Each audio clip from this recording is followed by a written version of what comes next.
À la cour du roi Louis XIV, l'apparence joue un rôle important. Les normes de beauté de l'époque prescrivaient une peau impeccable, des boucles luxuriantes et un cœur tendre. S'il faut naître avec un cœur tendre, l'apparence peut être corrigée, ce que firent les dames de la cour du roi Soleil.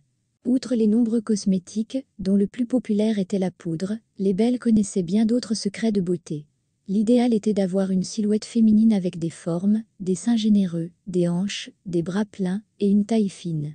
Le bronzage étant totalement interdit, les aristocrates mettaient l'accent sur la blancheur de la peau par tous les moyens possibles.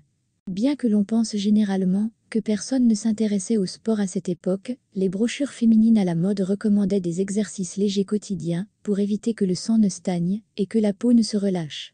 Les exercices devaient être effectués avec une attention particulière, afin de ne pas perdre accidentellement les jolies courbes.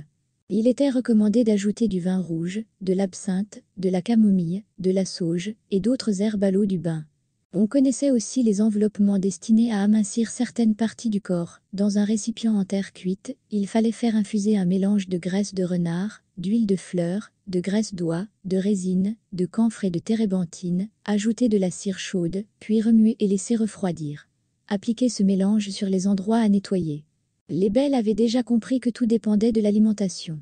Elles suivaient donc un certain régime, que nous appellerions aujourd'hui la base d'une bonne alimentation. Éviter les aliments salés, épicés, sucrés et gras.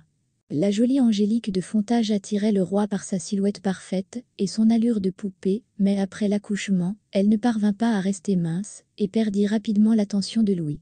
Athenais de Montespan, qui a conservé pendant de nombreuses années le statut de favorite officielle de Louis XIV, était connue pour sa peau impeccable. Les poètes la comparent au marbre et la belle la met en valeur en portant des couleurs vives et contrastées. Tout le monde voulait avoir un teint parfait et il existait de nombreuses recettes de lotions et de lingettes, le plus souvent à base de mercure. Ces remèdes étaient à l'origine de nombreux empoisonnements. La substance la plus inoffensive était le vinaigre, mélangé à du blanc d'œuf, de la craie, de l'eau de rose et du jus de citron. Les éruptions cutanées sur le visage étaient éliminées avec un mélange de jus de citron et de sel, ce qui est également dangereux, car le sel corrode la peau. Pour faire paraître les yeux plus grands et les pupilles plus larges, on utilisait une autre substance très dangereuse, la belladone. Elle était injectée directement dans les yeux pour obtenir un regard langoureux et séduisant. Utilisée régulièrement, elle avait un effet très négatif sur l'acuité visuelle.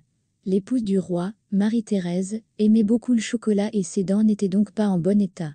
Elle s'efforce de sourire sans ouvrir la bouche, pour ne pas montrer un sourire loin d'être blanc. Les bonnes dents sont rares, mais leur état est un autre marqueur de richesse et de souci de la santé. Pour les blanchir, on utilise des cendres. On brûlait des feuilles de romarin, on enveloppait la cendre dans une serviette en lin, et on s'essuyait les dents. Pour avoir une haleine fraîche, on mâchait des pastilles de miel mélangées à des herbes. Mais le grand problème restait le traitement des dents. On sait qu'une fois, le roi en arrachant une dent a endommagé la mâchoire, ce qui a provoqué une inflammation, qui a empoisonné pendant de nombreuses années la vie du souverain. Louis XIV était très sensible aux parfums. Il souffrait de maux de tête causés par les parfums âcres dont abusaient les courtisans. Une fois, il a même jeté hors du carrosse Athenais de Montespan, lui disant qu'elle était trop parfumée. Lui-même préférait l'odeur délicate des fleurs d'oranger. Pour que le corps sente bon et ne transpire pas, on utilisait la recette suivante. On essuyait les aisselles avec du vin blanc et de l'eau de rose, et on répétait l'opération 3 à 4 fois par jour. Merci d'avoir regardé.